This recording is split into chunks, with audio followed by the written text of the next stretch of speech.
Hey, what's up, fellow gamers? Broadway Chambers here at Alloy 7 Video, and it's Tuesday, so it's time for another one of these patented game rants I like to do so much.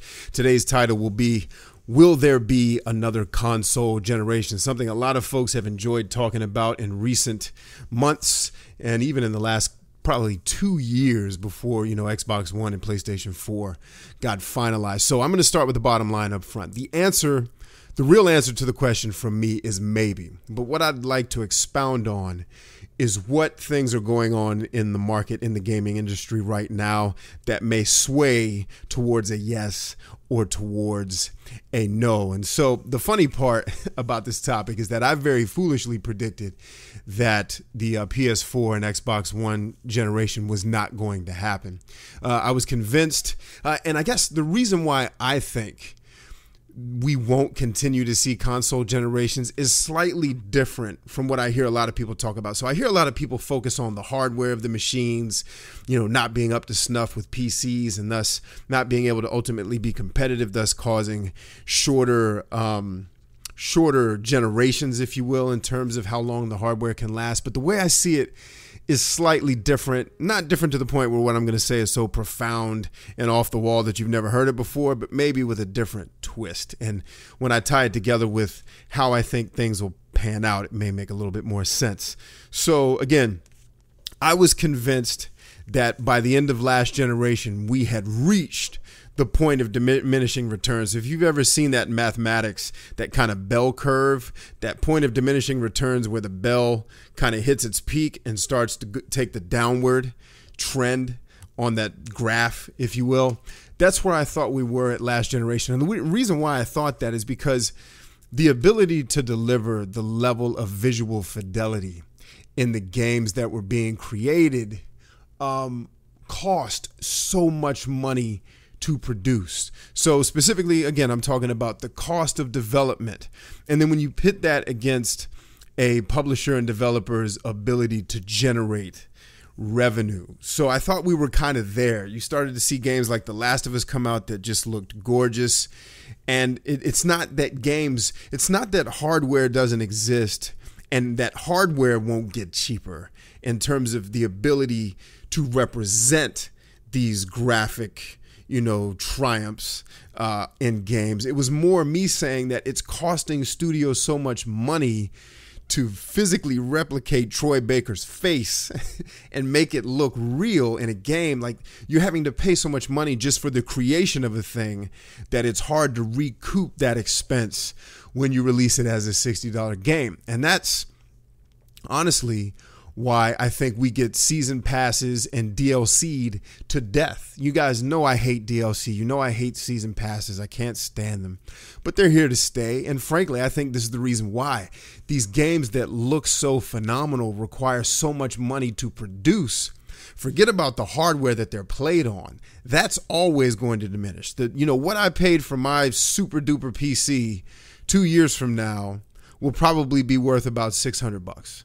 Or maybe even less. So it's not the cost of the hardware not being able to keep up with playing the games. It's how much it costs to produce the games in such a way that if we sell you a $60 game, we can still recoup our expenses. And that's where I thought we were in the last generation, because the last generation was really where we just got hammered with digital downloadable content in addition to what we paid for. So when I bought Borderlands 2, you guys have heard this if you're around the channel a lot, probably 100 times. When I bought Borderlands 2 for $60, they immediately were like, and for another $30, you can buy the season pass, which, oh, by the way, is not going to have everything that we're going to release. So you can spend another $15 later to get these other pieces.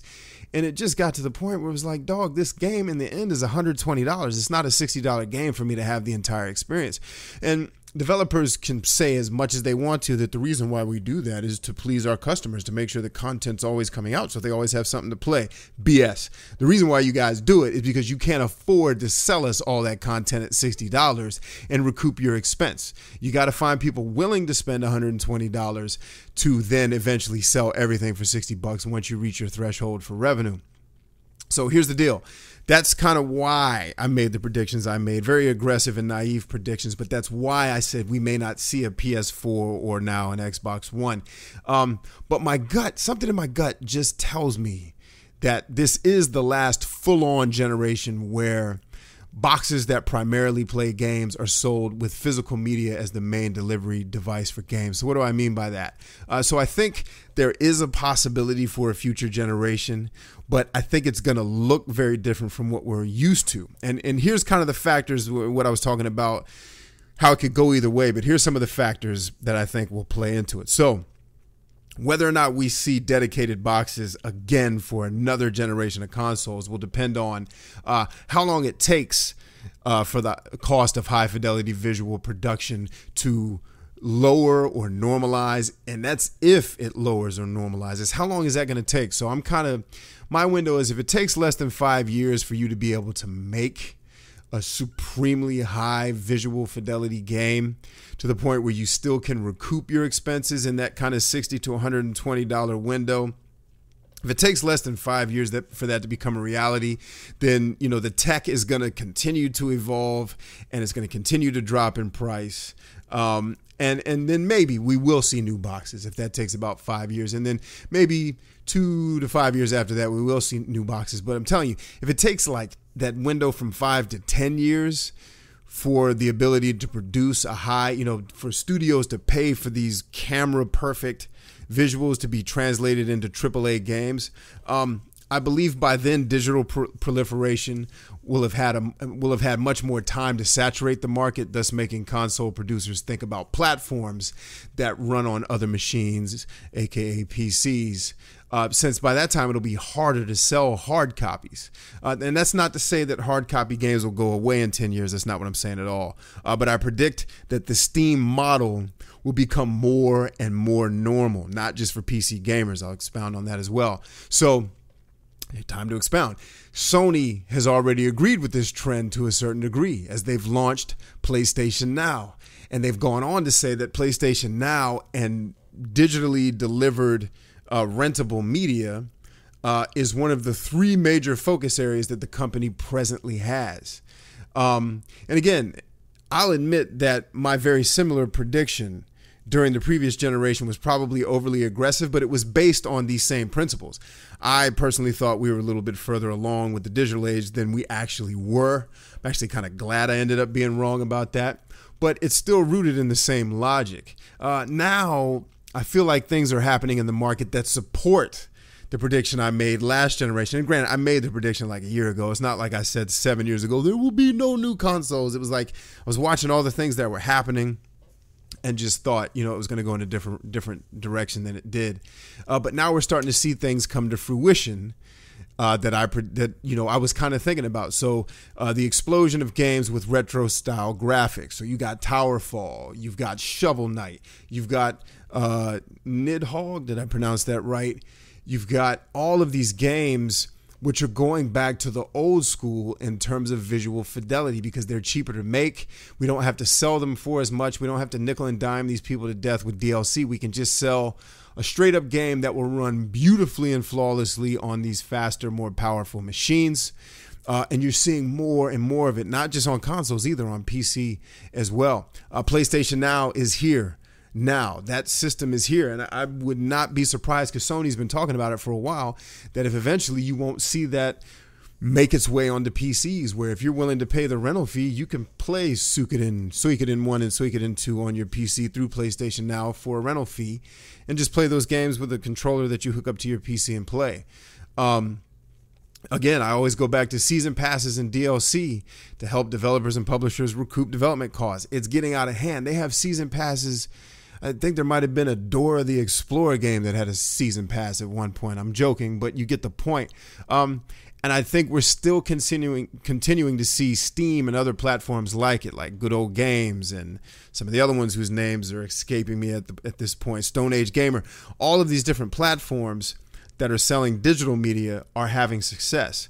Steam especially. This digital distribution is here to stay. I don't think we're at the point where we're going to be all digital in the next 5 to 10 years. But I just think, again, the whole debate about will there be another console generation for me centers around, can we make it cost effective to have another console generation? Can we afford to continue making games that we have to charge $120 for?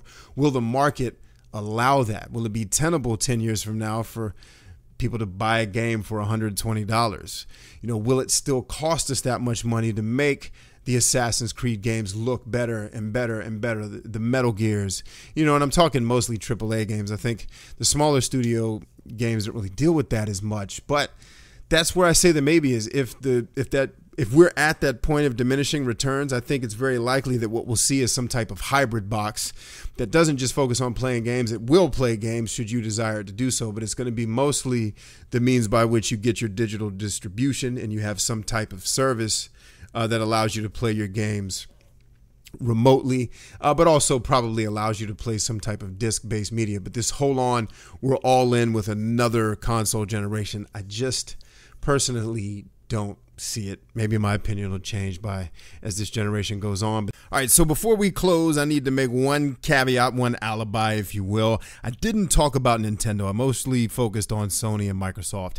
I do believe that there will be another Nintendo console, a full-on console that plays games probably to the degree that a PlayStation 4 or an Xbox One can play it. I don't think Nintendo is quite at the point that Sony and Microsoft are at in terms of digital distribution or online play or, graphical fidelity in the hardware that's in the machine. So I do think that we will see another Nintendo machine, whether or not we see another full-on Sony or Microsoft machine. But that's where I'm at. Love to hear where you guys are at. You think I'm crazy? That's cool. Let's talk about it. You think I'm right?